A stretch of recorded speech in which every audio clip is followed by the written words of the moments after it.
The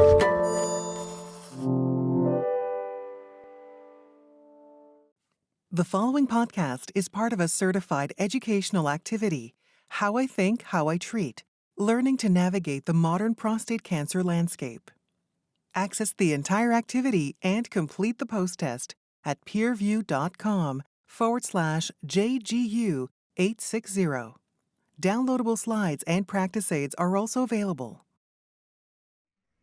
Hello, and welcome to our virtual webcast, How I Think, How I Treat, Learning to Navigate the Modern Prostate Cancer Landscape. During this event, we'll explore how recent evidence has changed our approach to managing a variety of prostate cancer patients and disease subtypes. I'm Dr. William O, and I'm pleased to welcome my colleagues, Dr. Charles Ryan and Dr. Evan Yu, to this panel discussion. This is what we'll cover tonight. There are a lot of interesting things happening in the setting of prostate cancer, and we're going to focus on three major disease areas. First, we're going to discuss the implications of recent clinical trial data in non-metastatic CRPC with guidance on how to use the modern therapeutic arsenal. We're also going to focus on mCSPC, or used to be known as metastatic castration hormone-sensitive prostate cancer, and how to choose between the new therapies that have been approved in this setting. And also for focusing on high versus low volume disease, and focused also on differences in patient characteristics. And finally, we're going to try to understand how new evidence has really changed the standard of care for mCRPC and what this means for newly approved agents that have been come onto the scene. Many of us have seen this clinical states model for many years now, and I just want to remind us of what we're really talking about. Obviously, the majority of patients in the United States and around the world are really diagnosed with clinically localized prostate cancer.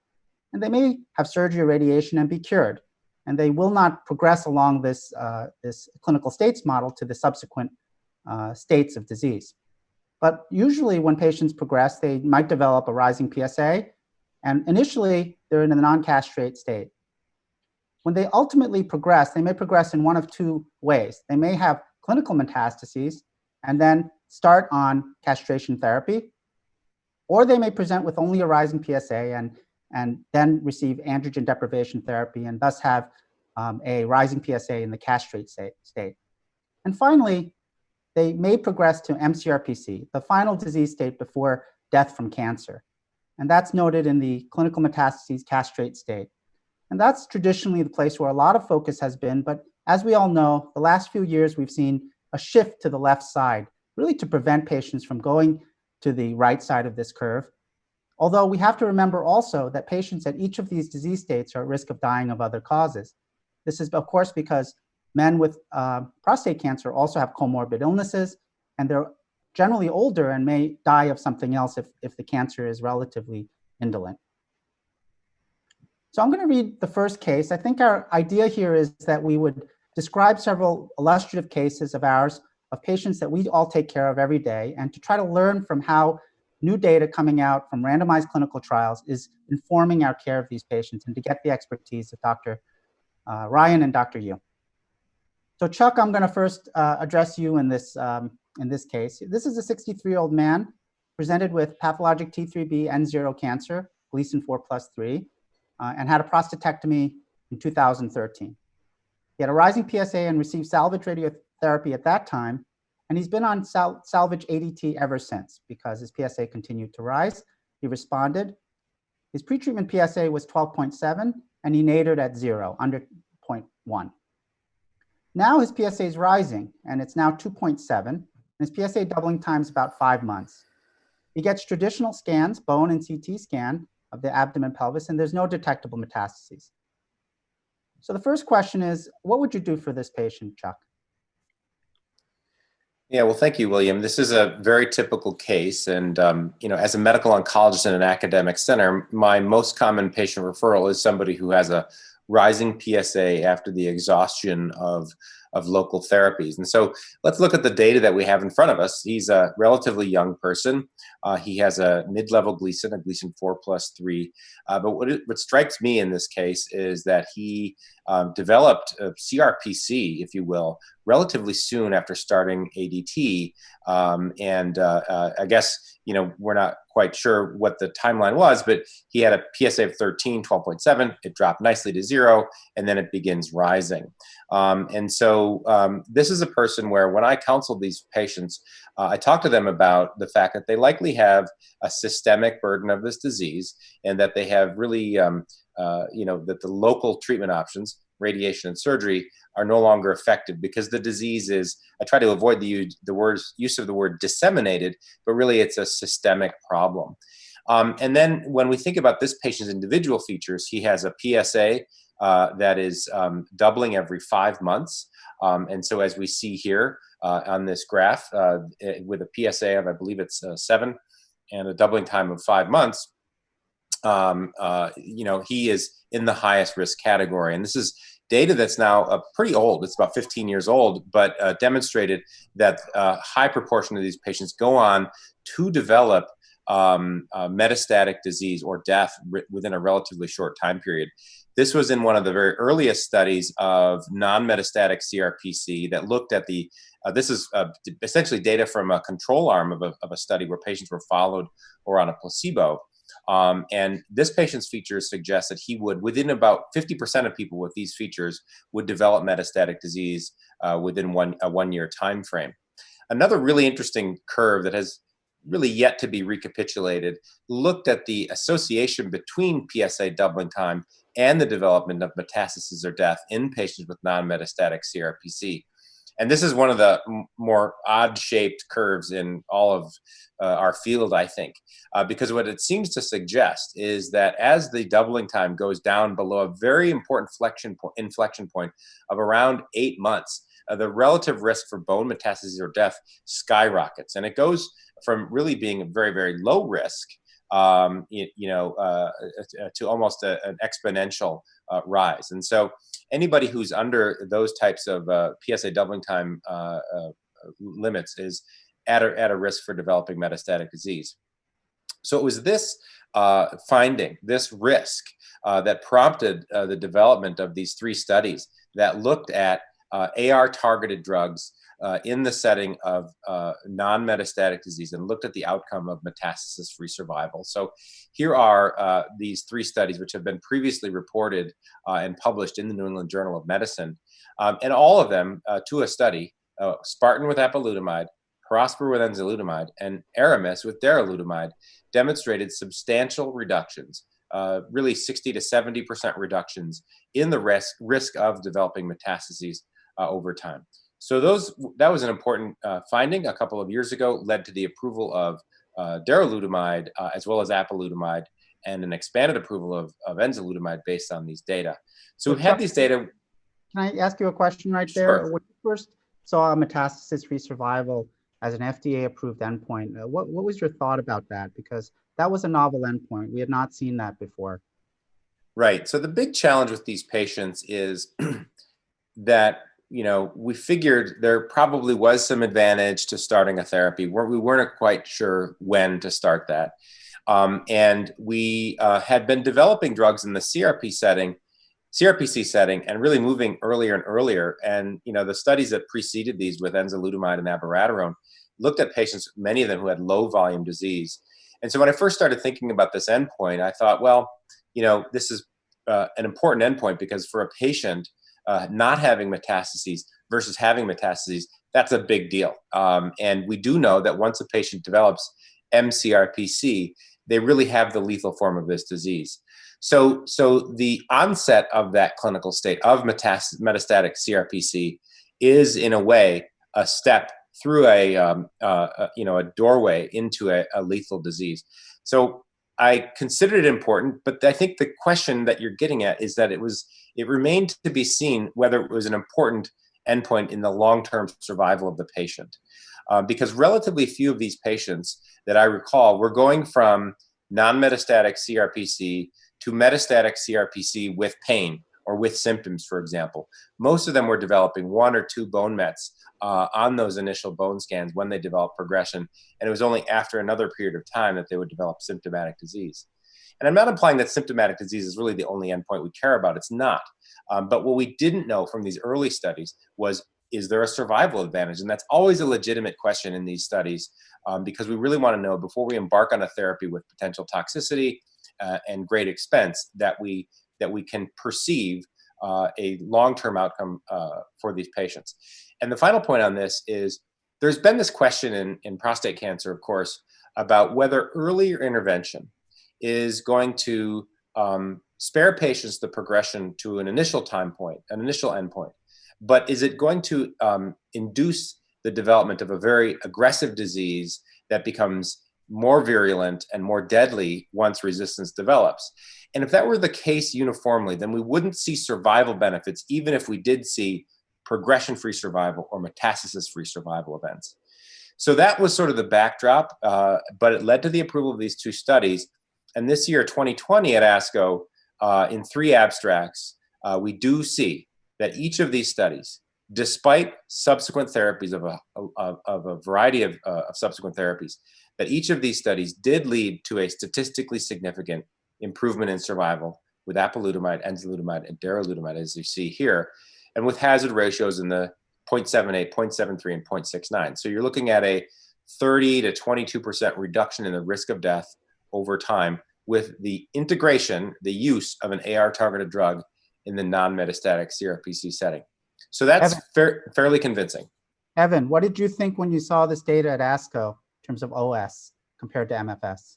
Yeah, it didn't surprise me too much. I think it's nice confirmation, but to bring it back to the point that you brought up earlier, when this first did come out and we saw metastasis-free survival, I didn't personally have an issue with the endpoint because I realized that patients in this disease state, that the radiographic detection of metastasis is a clinically meaningful endpoint to the patient and really to the physician as well, coupled with the fact that around the same time, the IceCap group was working on a different disease state, patients with localized disease, but trying to correlate kind of early outcomes with overall survival, and found that metastasis-free survival seemed to have the best correlation. Granted, different patient populations, different studies, but just some confirmation that this endpoint was meaningful. And so with those 2 points, it really just it made me feel very comfortable about this endpoint. And then seeing this at ASCO just really firms it up, and really wasn't a surprise.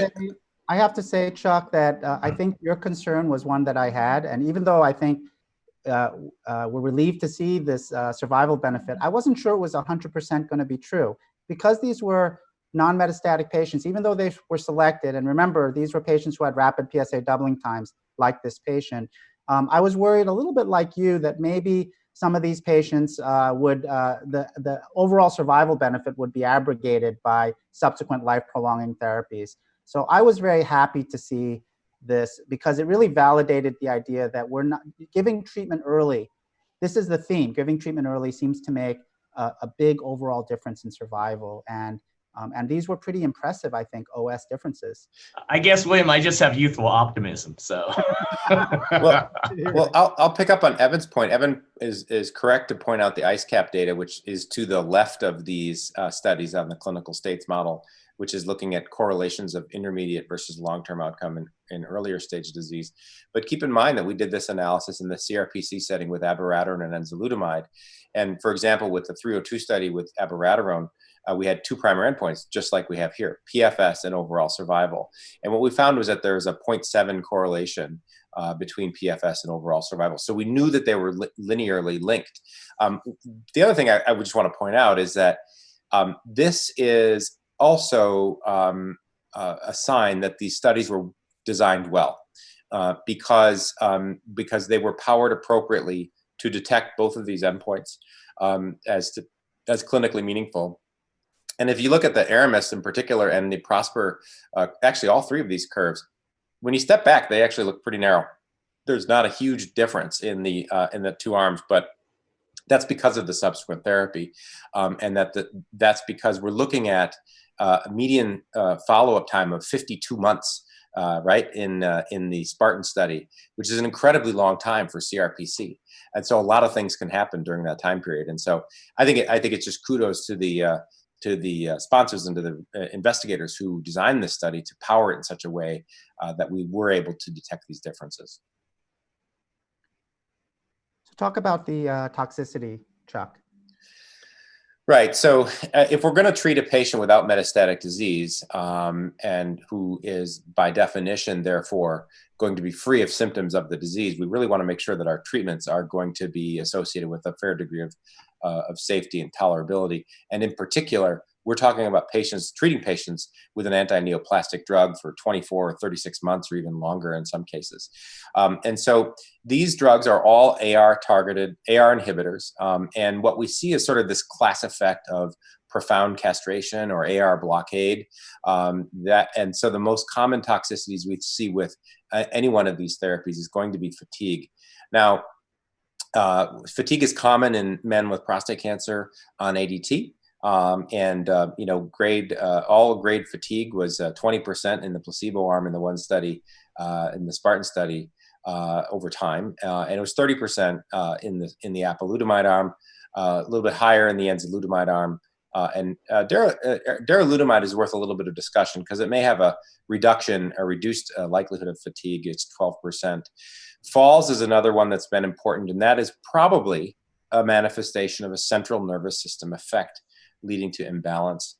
16% with the apalutamide, 11% with enzalutamide, and only 4% with darolutamide. Fractures similarly looked a little bit lower with the darolutamide arm. So one of the ongoing questions about this panel of drugs is, are they really different from one another? And the early signals seem to suggest that perhaps darolutamide has a lower risk of some of these central nervous system effects like fatigue and falls. That has yet to be borne out in more prospective comparative studies, but it's at least consistent with what a lot of people have been thinking and some of the hypotheses behind that. So, Evan, do these side effect profiles affect how you choose what drug to use?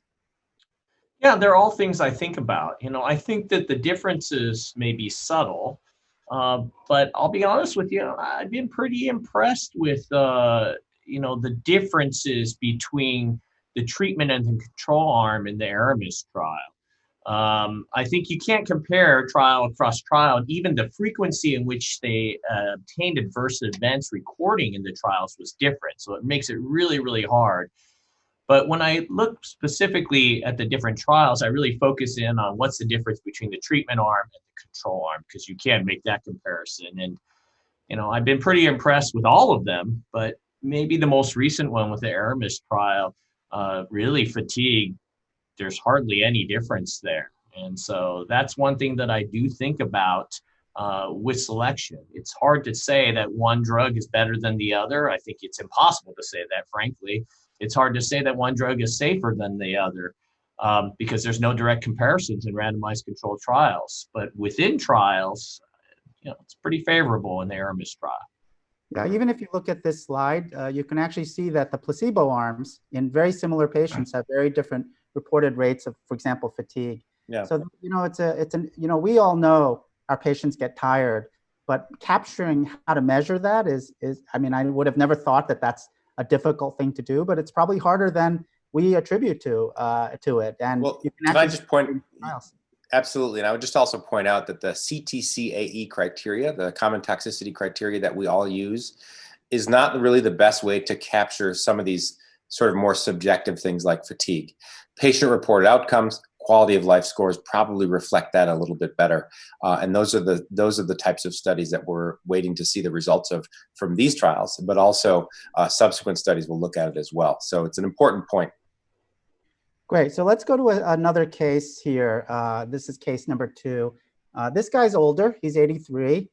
He also had his Gleason 7 cancer, similar type of story.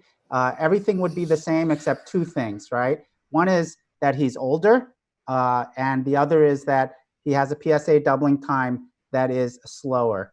So let's start by talking about that question. So how does age, Chuck, otherwise the same clinical characteristics affect your decision, and how does PSA doubling time influence your choice?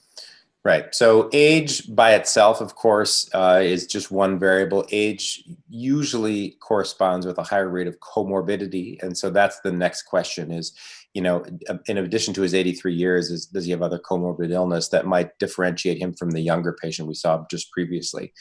So that's the big question. However, even in older patients without comorbidity, time and time again, geriatric studies do demonstrate that once you get up into your mid 80s, there are certain things that become a little bit more complicated. Falls become an increased risk, even in a fit mid 80s person. And so at some point, age does begin to be a factor. But you also begin to think, okay, well, if he's at 12 months of a PSA doubling time, how great a risk is he of dying of prostate cancer versus some of the other causes of death for patients in this setting? And again, that ties in with comorbidities and other factors. And so at this time, I'm thinking with this patient, yes, I'm going to scan him. We've scanned him now with the bone scan and the abdominal pelvic CT scan. He has no metastases. And I'm thinking, is he okay to wait for a little bit? I know that enzalutamide or abiraterone is going to have a benefit if we wait for him to develop metastasis.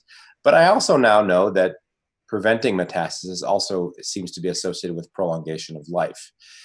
So those are the factors that are in my mind as I'm looking at this 83-year-old gentleman. So Evan, how often are you checking PSAs in patients like this? Well, it really kind of depends upon where their PSA is at and how rapidly their PSA is rising. So in somebody like this, I'd feel very comfortable checking the PSA every 3 to 6 months and observing the patient. The thing I'll point out is if you look at the 3 randomized controlled trials, eligibility mandated a PSA doubling time of less than 10 months, and about 70% of the patients had a PSA doubling time of less than 6 months. So in this situation, I think observation would be very reasonable. I think my one concern here is the fact that we went ahead and got a PSMA PET CT, and of course it's a very sensitive measure, and you can find metastases with a very low PSA. If I were seeing this patient, I probably wouldn't have ordered a PSMA PET CT in this situation. I would have liked to observe him to consider that risk-benefit ratio of side effects, comorbidities, et cetera, versus efficacy of trying to control the disease. It's worth controlling the disease if we think the patient will die of the cancer or suffer significant ill effects from the cancer. But I think in this situation, it's quite unclear. We don't know the difference between a prognosis and the difference in prognosis between a man with a PSA doubling time of 12 months who has a negative PSMA PET and a man with a PSA doubling time of 12 months who has a positive PSMA PET. At least I don't know any data on that point. Yeah. So nothing has changed about this patient other than you got this new test. Chuck, if he was 43 years old and he had everything the same, a PSA doubling time of 12 months, are you offering therapy to a 43-year-old man by the opposite thinking of that eventually he will maybe he won't have the same degree of OS benefit, but eventually he's going to get metastasis, he's going to potentially die of his cancer. Does that change your thinking? Sure. Well, 43 is very young. And I think that we need to completely rethink our approach to the 43-year-old patient from day one. These are patients who, are probably more likely to have a whole variety of mutations and other genomic factors that make their disease more aggressive. So that changes everything for me. What I would do with this individual at this particular point with these scans, I probably would be more likely to initiate treatment at this time as opposed to waiting on the 83-year-old. I'd probably be more likely to, they're going to be less likely to have that fatigue that we're so worried about in the 83-year-old, and they're less likely to fall. So those are other factors, but the treatment's probably better tolerated, and it's probably more necessary in a younger person. So let's talk about the PSMA PET, because I think we're all aware that this is coming. We saw some data at ASCO. We saw some interesting publications. So the question here is, how do you use PSMA PET right now? If not in this patient in particular, although he happened to have quite a number of PSMA positive findings in lymph nodes, really pretty disseminated. How do you use that information, Evan?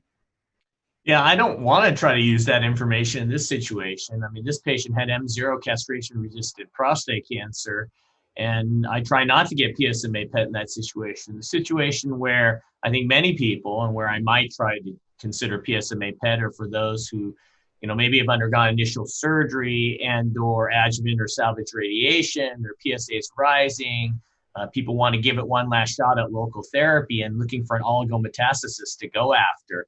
Granted, there's no definitive data in that setting as well, but there's starting to be some early data to show that, you might be able to delay metastases. There might be some benefit with early progression or PSA progression outcomes. And so I think, the jury's still out. There's going to be a lot of randomized controlled trials designed through the NCTN mechanism that are forthcoming, and we'll see. But in this disease state situation, until PSMA PET becomes the standard of care in every single patient in every single situation, I would try not to use it. So Chuck, do you want to just walk us through some data on the subset analysis by age and also a little bit about your view of PSMA PET in the next couple of slides? Secondary endpoint analysis was done sort of by standard forest plot analysis, looking at patients on the Spartan study and the Prosper study. And you see, of course, across all patients, a very significant improvement in the overall survival, 74 months versus roughly 60 months in the placebo arm. But one of the points, getting back to your question about the 43-year-old versus the 83-year-old, patients under 65 had a greater degree of improvement in overall survival, at least based on the hazard ratio, with the confidence intervals remaining under 1. Now, that's probably because in the older group of patients, we get more competing causes of death that enter into the picture. So that's a key finding. Similarly, with enzalutamide, we see that by looking at a slightly older group cutoff, 74 years old, we see that the younger patients seem to have fared better. So that's not just that younger patients are living longer. That's that younger patients are having a greater degree of benefit compared to placebo. And that might be also because of the reduction in competing causes of death for the younger people. And then the other thing is perhaps a greater tolerance that leads to a greater durability of almost a better dose density, less likely to discontinue or pause therapy based on safety factors.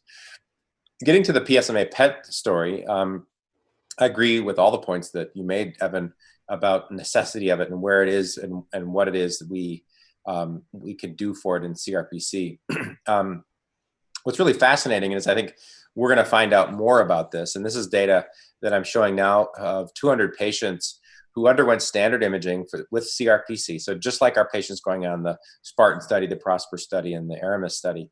However, after undergoing the negative conventional imaging, they had a PSMA PET. And what we found was that a large proportion of them had lesions on the PSMA PET. In fact, almost all of them, 98% of them had a positive PSMA PET. So that's pretty remarkable. 55% of them had distant metastatic disease. And you can see the breakdown here. 6% had visceral disease in liver, lung. 24% had appendicular skeletal metastasis. And 40% of them had axial bone mets. So 40 plus 50, about 70% or so are going to have extra pelvic metastatic disease, even when they have standard conventional imaging. So the other way to look at this is about 50% of them had pelvic lymph nodes as well. So this is actually remarkable because it just tells us that CRPC is metastatic disease. It's just really, that we're looking at a more sensitive instrument for detecting it. I have yet to see data on, individual breakout data on how standard imaging negative, PSMA positive fare with various treatment entities. But one can imagine that just like with metastatic disease, treatment burden will probably be, disease burden will probably be one factor that is associated with a worse prognosis. Evan, do we know when PSMA PET will be available for doctors to order? I think the two earliest modalities that will reach the market will be gallium-68 PSMA PET imaging, which might be a year and a half away, and PYL, which is an 18F compound that'll be easier to ship around. That might be a couple years away. So maybe sooner. Okay, maybe sooner. Maybe sooner. So what we don't know is, if we get these available and everybody starts using them, if all of a sudden we will be calling out more aggressive disease, whether patients will be getting things like chemotherapy earlier or other factors, if whether this would really alter the treatment landscape nationwide based on the perception that there's more disease when actually there's not more disease, there's just better detected disease. Right. Yeah, I think it's an interesting philosophical question. Mm-hmm. You can't see it. Is it there? We've always assumed that it is, but now with more sensitive imaging, we'll start soon to see exactly where it is. And these patients are not all the same. I mean, a liver met patient is not the same as a person with a single pelvic lymph node, right? Right. So I think we will be able to better risk stratify these patients as we move into the future. We're going to shift to a different disease state. So I'm going to ask you to comment on this case as well, Chuck. Patient number 3, 69-year-old, he presents with urinary obstructive symptoms. He does have diabetes, and he has been on metformin for several years. He has a family history of prostate cancer, large nodular prostate on exam, a PSA of 25, Gleason 8 on biopsy, a single pelvic lymph node, 2 centimeters, and 2 osteoblastic lesions in his thoracic spine. So then the question, first, I have a couple of questions. First, does diabetes affect what you decide to do for any of your patients? Well, it certainly affects how I counsel them. Even patients who do not have diabetes, who I consider to be at risk for diabetes, obesity, things like that, I'm going to be talking to them about exercise. I'm going to be talking to them about resistance exercise. I'm going to be talking to them about dietary modifications and modifications of cardiac risk factors. So that's for sure. The other thing about this patient is I think we're going to get into a story here where we're going to talk about this being oligometastatic disease. And the question is this patient destined for lifelong ADT or not? And of course, if you're diabetic and you're 69 and you're going to go on a hormonal therapy and your cancer is going to be controlled for many, many, many years, your diabetes situation is likely to get worse. So we in the prostate cancer treatment community need to be thinking about whether or not we can attenuate the duration of our treatments such that we might be able to mitigate some of this risk from the diabetes by making our prostate cancer treatments better. Is there a way that we can also help with the diabetes situation? Thank you. And Evan, you're going to talk a little bit more about this in a future case, but just briefly, how do you use his family history here? What does that tell you? Yeah, I mean, I would want to know more about the family history. Obviously, his father and brother both having a history of prostate cancer are important, but I think the key factors is I'd want to know, did they die of prostate cancer? And how old were they when they were diagnosed with prostate cancer? And they just have incidental low-risk prostate cancer, or did they have high-risk prostate cancer as well? That helps frame, the thought process in regards to potential genetic components. And I'll talk more about it later, but there certainly is increasing data to show that there's more and more, I would say, inheritance patterns of germline alterations in certain genes that increase your risk of developing prostate and other cancers. So certainly important, but we'll talk more about it. Thanks. So as you pointed out, Chuck, this is a patient with metastatic CSPC, or castration-sensitive prostate cancer. I wish we could do a single title. I know some people still call it hormone-sensitive prostate cancer. The labels are quite confusing. But this is a patient who has not had hormones, presents de novo with oligometastatic low-volume disease. So why don't you take us through this story a little bit, Chuck, about what we know about the optimal management of metastatic low-volume hormone-sensitive disease.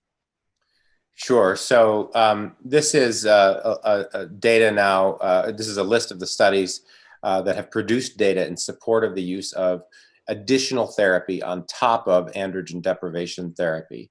And so this story really began with the CHARTED study, which demonstrated a survival benefit to the addition of 6 cycles of docetaxel to standard ADT. STAMPEDE validated that.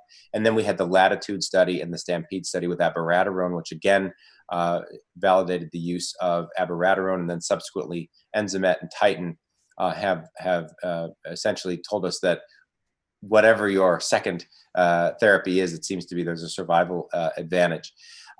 We are getting into the nuances with these studies now.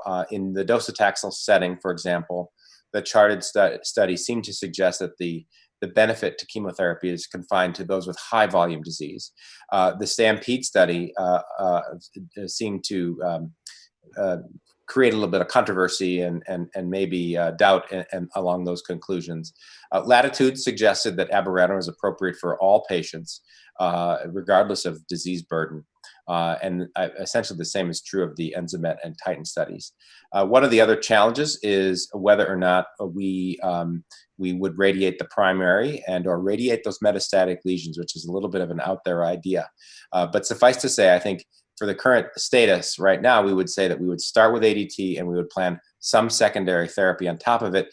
And in a case like this, 69-year-old gentleman, we're probably safest going with abiraterone because there's the most data behind it, although docetaxel would be defensible as well.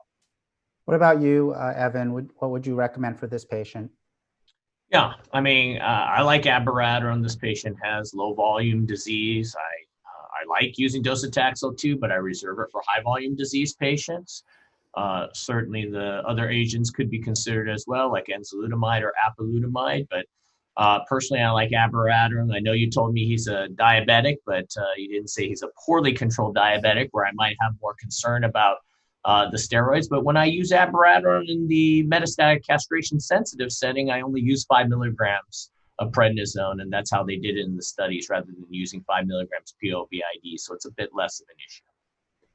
Thanks. So yeah, this is actually what the patient received. He got leuprolide with 2 weeks of bicalutamide, and then started on abiraterone and 5 milligrams of prednisone. As you said, I think you can modulate the dose of prednisone in a diabetic.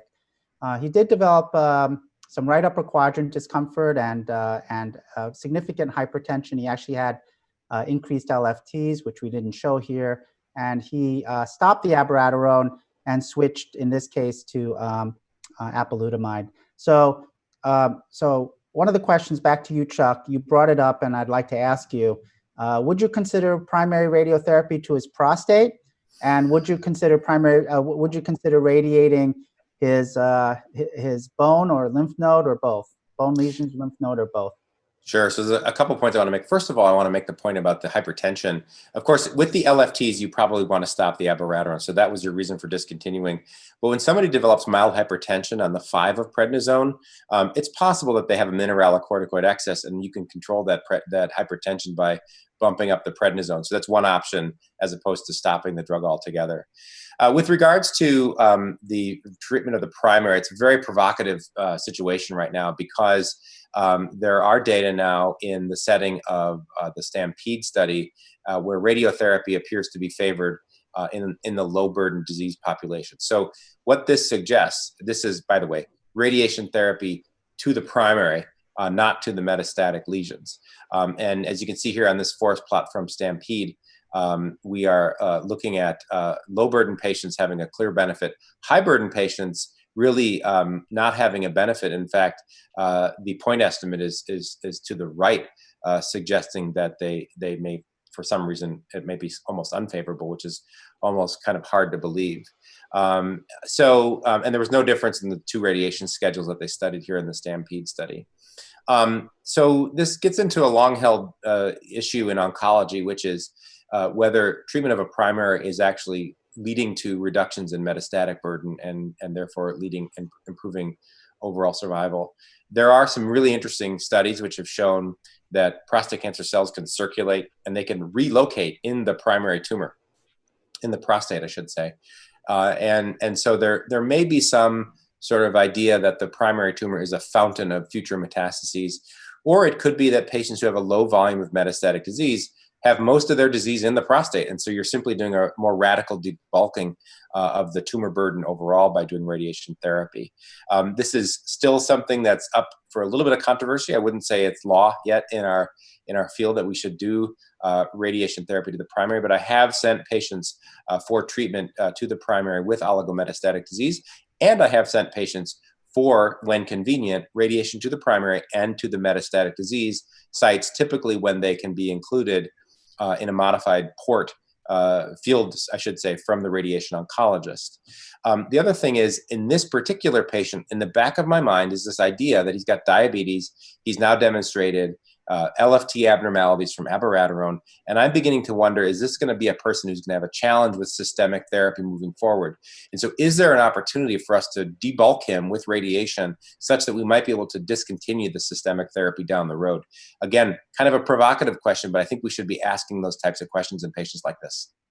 What do you think, Evan? Would you radiate this patient? Yeah, I think it's a tough one. I'll give you an example. I think we have 10 GU medical oncologists at my center in Seattle, and half of us pretty much send everybody with low volume metastatic castration-sensitive disease for radiation. Half say, the jury's still out. We need to wait and see. Might irradiate select patients, might probably refer to a clinical trial. In this situation, I think it's tough. And let's just break down the data. We have to keep in mind that there was the HORAD trial that did not show any benefit at all. But keeping in mind that most of those patients had very high PSA levels, very high burden of disease, so not necessarily applicable. And then when you look at that Stampede data, the overall primary analysis endpoint was negative for radiation. It was only the subgroup analysis of those with low volume disease. Granted, it was a pre-specified subgroup analysis, but it was only that subgroup analysis. So I would love to see one more trial that really, really breaks any ties, but I'm kind of on the fence on this one. Okay. Because you didn't say which half you were in. I wouldn't radiate him right now. I would have referred him for a clinical trial. And there are ongoing trials which are even looking at surgery in this setting, even in high volume patients. Yeah. The other question is, what if we had PSMA PETs on all these patients, right? And that may be one of the places where the PSMA PET says, oh, in some of the oligometastatic patients by standard imaging, you have a whole burden of disseminated disease, where in others you don't. And so that could be one of the areas where we find that to be useful. That's going to require a lot of patience and a reinvention of all of these studies, and we may not have the bandwidth as a field to do that, though. Yeah, there was an ASCO abstract that did use PSMA PET and found more lymph node metastases than expected, Sure. but not uniformly distributed. Not everyone, not all these high Gleason tumors have tons of disease everywhere. Some of them have relatively isolated metastasis. So more to come on that. Let's go to the fourth case. I'm going to ask you, Evan, to comment on the next three cases. This is a 65-year-old man who comes in with bone pain. He has several chronic medical conditions. He can't really move his right hip. He has a pathologic fracture impending in his right femur, lots of sclerotic bone mets, widespread disease on bone scan, and a PSA of 550, a Gleason score of 9. So I think we could agree that this is a high volume, high risk patient with a lot of really concerning features. So we already saw the different randomized trials. For this patient, what would you recommend, Evan? I think you can use any of the agents that I discussed earlier, but personally, in somebody like this with very high volume, high risk disease, I like docetaxel. And there's another benefit to docetaxel. Well, there's a few other benefits. One is it's a limited time of treatment, 6 cycles and you're done. And I'd say two is, cost for the healthcare system and cost for the patient. There's no copay out of pocket there for the IV infusion of docetaxel. So in somebody with high volume aggressive disease, I think it's pretty ideal. What about you, Chuck? I think we all have this bias towards chemo for patients like this. Is that bias warranted? No, because we don't have a randomized comparison of chemo versus abiraterone or enzalutamide to sort of drive that opinion. But we do have the data that suggests that more volume equals better benefit from chemotherapy. Let's put it that way. And I think that has sort of driven our bias. I would just sort of like to be the pessimist in this case and say that, one of the daunting pieces of data that have come both out of Charted and the Latitude study is that about 22% of patients with metastatic high volume disease have died of their disease within 2 years, and 33% of patients have died of their disease within 3 years. So yes, while as a standard of care, I would probably go with docetaxel in this patient for all the reasons that Evan specified, I think we need to figure out how to do better, because that's a pretty rapid death in patients who should end up having a chronic disease. Yeah, I also would favor chemo. The other argument really for it is patients would be most likely to be open to getting chemo at this presentation. What I find is as they respond to other drugs, they're less likely to consider chemo. And we do know that a lot of patients wind up not getting chemo. They actually never get chemo in their entire course of care. And right. I think the problem with that is we know that chemo in multiple studies shows a survival benefit. So this is probably as good a time as any, in my opinion, to get chemo, and in this kind of patient, very high risk. It's a great point, William. And if you put him on ADT and abiraterone and he responds for 3 to 4 years, that'd be great. But his hypertension is likely to be worse. His diabetes is likely to be worse, and you're more likely to shy away from chemotherapy or reduce your treatment intensity on the chemotherapy in a 4 to 5 year time frame than you would now. And that's a key point that patients understand. Yeah. So this is what happened, Evan. He wound up getting leuprolide with bicalutamide and got 6 cycles of docetaxel. And then he's got a little bit of a neuropathy. His PSA is now 1.2 from 550. And he asks you, he's done with chemo, and he asks you, he's been reading about these next generation AR targeted therapies, Enza or APA. He wants to know if he should receive this. So what do you tell him? Yeah, that's a really interesting point. We don't really know the answer to that exactly, because if you look at the data from Maha Hussein's SWOG 9346 study, the patients who nadered to undetectable less than 0.2 are the ones with the best outcome. Now, he's not castration resistant, not yet, but his PSA nadered, to 1.2, and this is at this like 7-month time point, 6 to 9 month, I'd say. So he's at 1.2, which puts him into the intermediate risk. And this is really an unmet need. And I would say we need to learn more. I'll take over the slides here for this point, but I'll say that, there is data out there looking at combinations of therapy, not quite combinations, but combinations or sequencing. And the Enzamet study did allow for some combinations of therapy. So not exactly this case, but, relevant, I'd say. And the Enzamet trial was done by ANZA, the Australian New Zealand cooperative group. And this took patients with new metastatic castration-sensitive prostate cancer, low or high volume disease, and randomized them to standard ADT versus standard ADT plus enzalutamide. Now, the interesting thing about this trial is they allowed patients to be on docetaxel as well. And again, I say it's not exactly like this last case because they were on concurrent ADT, docetaxel, enzalutamide. And what you'll see from this slide here is that about 40% of the patients, or actually more than 40% of the patients, received docetaxel. So it's kind of an interesting study. Across the board, it was clearly positive that enzalutamide led to a PFS benefit and overall survival benefit. But you can see when you compare ADT docetaxel versus ADT docetaxel enzalutamide, there might be a PFS benefit, but there's no overall survival benefit. And I think that's important data to extrapolate from, is that more is not always better. This triple therapy there might not be better. And in this situation, it's not. There were actually more side effects in the triple combination, and you saw more side effects, specifically docetaxel-related side effects.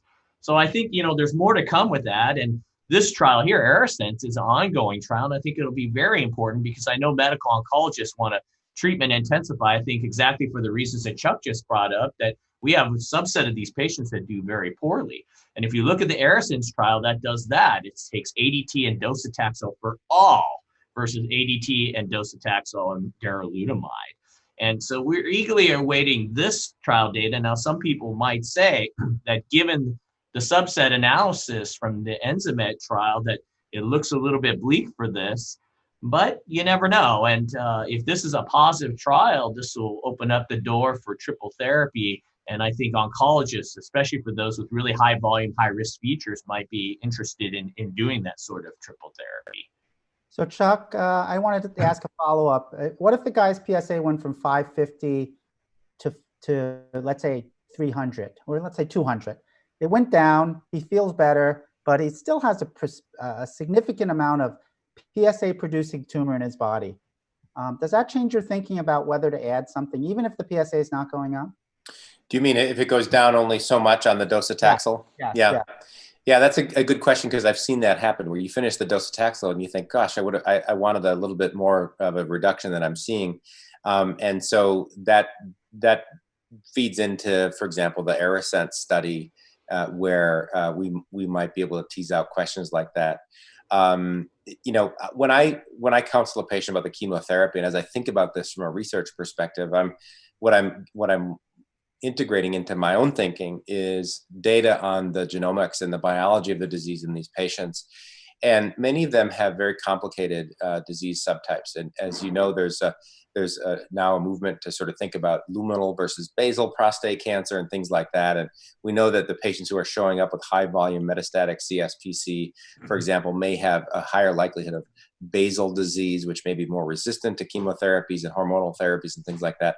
So I actually don't think we're going to get a great handle on this topic until we begin to fully integrate the biological questions, not just the let's count the number of lesions on the bone scan, right? So that I think is one of our failings and one of our challenges as we move forward with novel therapies and new therapies and new clinical trials in this space. Great, thank you. Okay, let's move to MCRPC, and this case will be for you, Evan. I know you're really an expert in this space. This is a guy who has MCRPC. He comes to see you as a second opinion. He's basically received all the prior therapies we've talked about, and at this point he is looking for a clinical trial. And he has this very interesting family history, which you're going to review. 3 women on his mother's side who died at a young age from breast cancer. So why don't you just walk us through what to do for this patient and a little bit more about his history.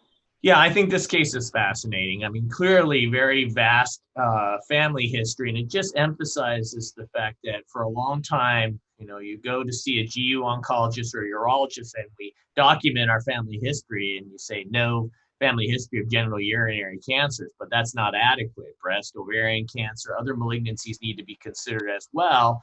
And in this instance, this patient had a very vast family history of breast cancer. And I think that's important. So when you ask this question, what should you consider now?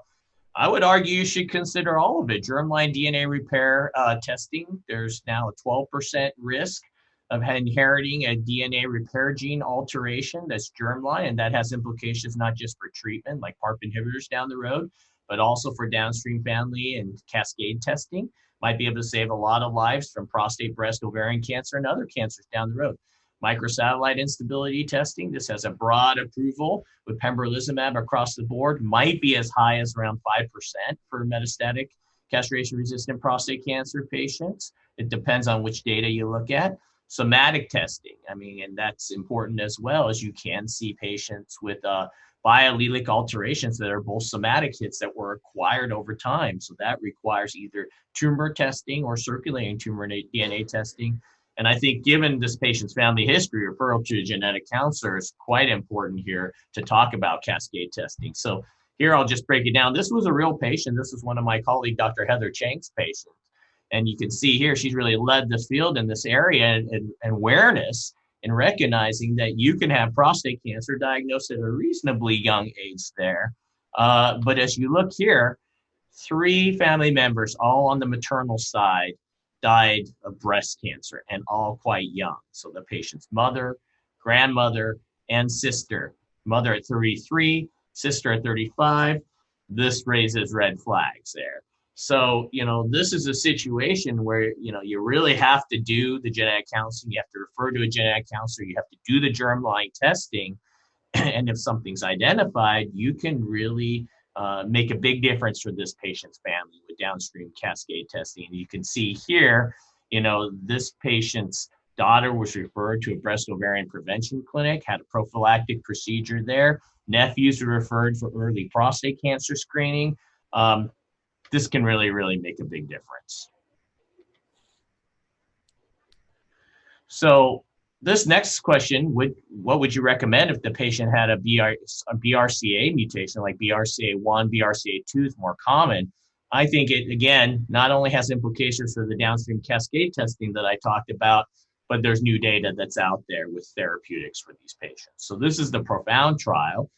This took patients who had progressed on prior novel hormonal agents, abiraterone or enzalutamide with metastatic castration-resistant prostate cancer, and had alterations in 1 or more qualifying genes. It was a panel of, I believe, 15 genes, and broke it down into a couple cohorts there. Cohort A, which was the main test cohort, was BRCA1, BRCA2, or ATM altered patients. And cohort B was other, homologous recombination gene alterations.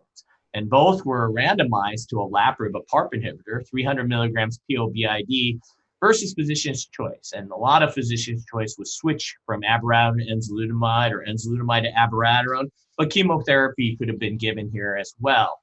As you can see, for this primary group that was looked at, cohort A, primary endpoint of radiographic progression-free survival, dramatically different, right? Look at that hazard ratio of 0.34, p-value clearly statistically significant there.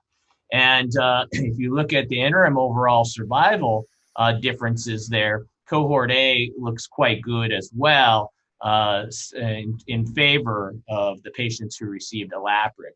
Now, what they also did is they did a pre-specified grouping of cohort A and B. And the B, remember, were the patients who had other DNA repair gene or homologous recombination gene alterations.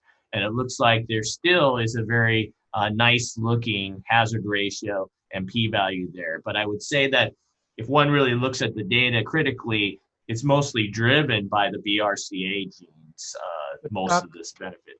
Chuck, what did you think when you saw Profound? What was your impression?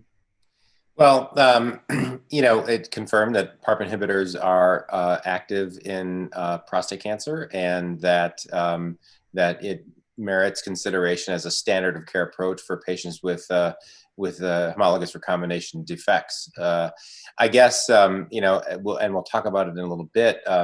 Sort of looking at the relative outcomes based on different mutations was a bit surprising, and actually the fact that some patients, even though they had what looked like the perfect situation, a BRCA2 alteration, et cetera, didn't respond or didn't benefit all that much from the PARP inhibitors, and that's part of another body of evidence that's beginning to come in, which is the interplay of complex mutations with the DNA repair alterations.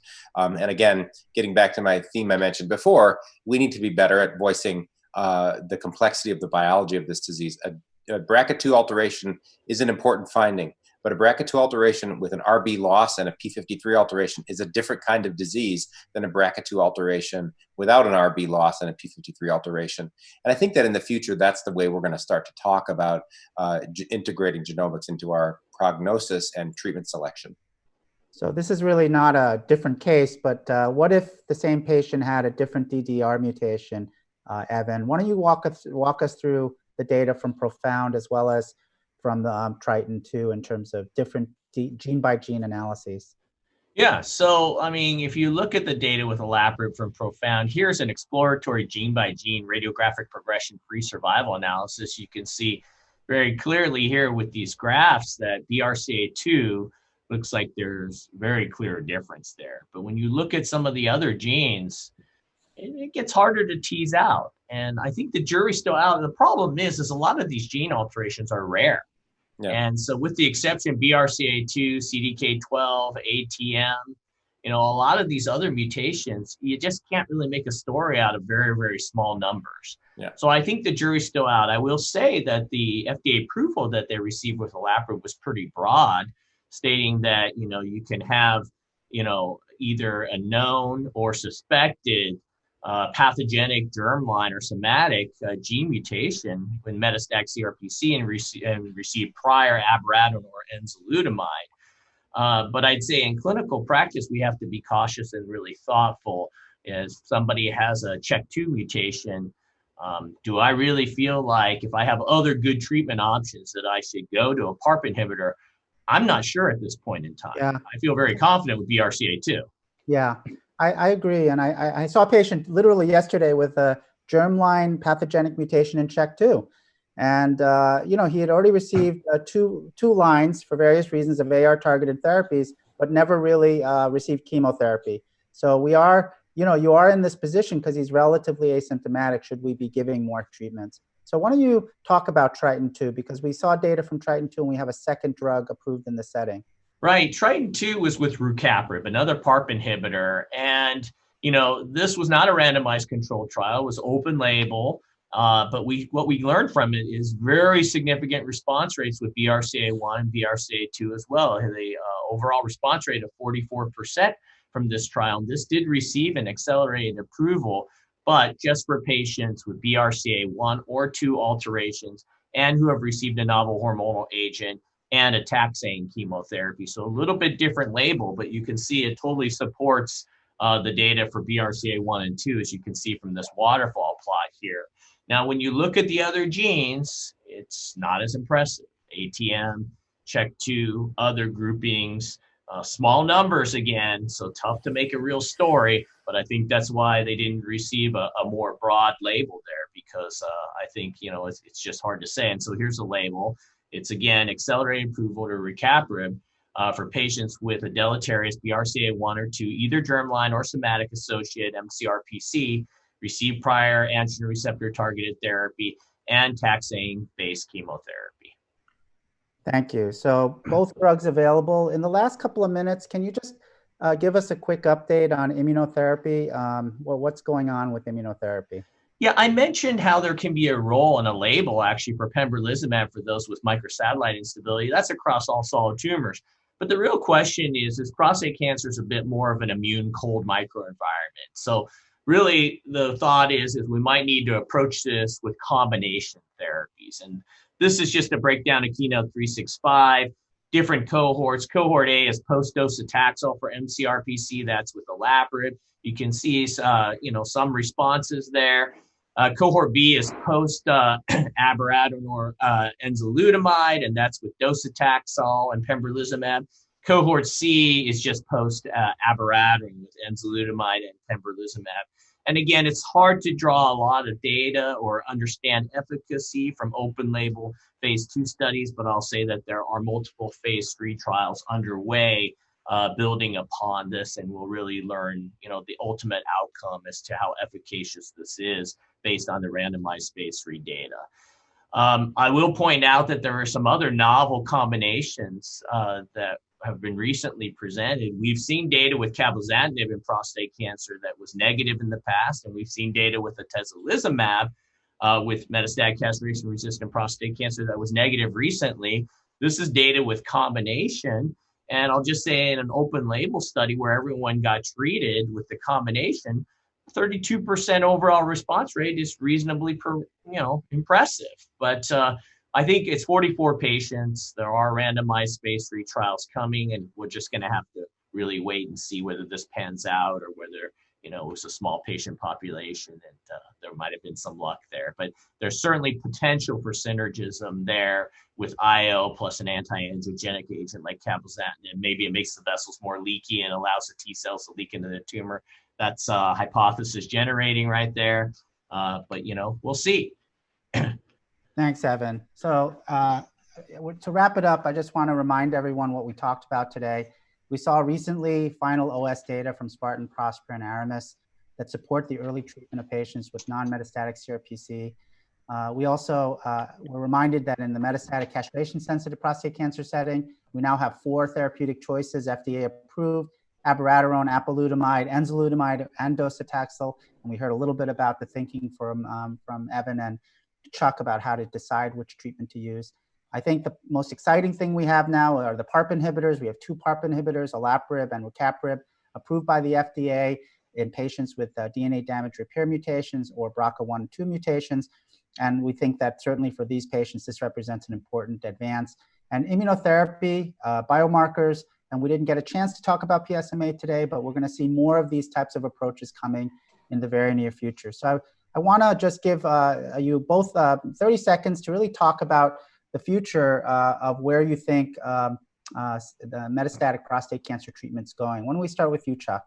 Well, I think we're beginning to see long-term advantages of earlier therapies, and we're beginning to ask and answer really important questions about the burden of disease and how it interfaces with the modality of treatment that we use. As I've mentioned a couple of times, I look forward to the future where we begin to do a better integration of our understanding of the genomics and the biology of the disease and how they interface with these novel treatments. The Parp inhibitors are a great entrance into our pharmacopoeia for prostate cancer, and I look forward to sort of continuing to try to refine their benefits in this group of patients. Evan? Yeah, I'll just say that I think finally we're really moving into precision medicine with prostate cancer. And I think it's not just genotypic precision medicine with, DNA repair genes and mismatch repair genes, but we're getting into phenotypic precision medicine too, and that's PSMA. As we go PSMA targeted therapies, most patients with metastatic castration-resistant prostate cancer do express PSMA, but not all. And so understanding who those patients are and what's driving their cancer is going to be very important. But basically, we're developing therapies for all these different subgroups of patients. And I think that it's really nice to finally have precision medicine in this field, both genotypic and phenotypic. Well, I want to thank you both. I think that was a great conversation. Just to remember, please to submit your post-test evaluation for CME credit. You can also download these slides at the website you see here, and you can actually see this entire uncut version and join the conversation on Twitter. So thank you to both Drs. Yu and Dr. Ryan for their really insightful commentary, and have a good night. Thank you for listening. Download materials and complete the post-test for instant credit at peerview.com/JGU860. This activity has been jointly provided by Penn State College of Medicine and PVI, Peerview Institute for Medical Education. This activity has been jointly provided by Penn State College of Medicine and PVI, Peerview Institute for Medical Education.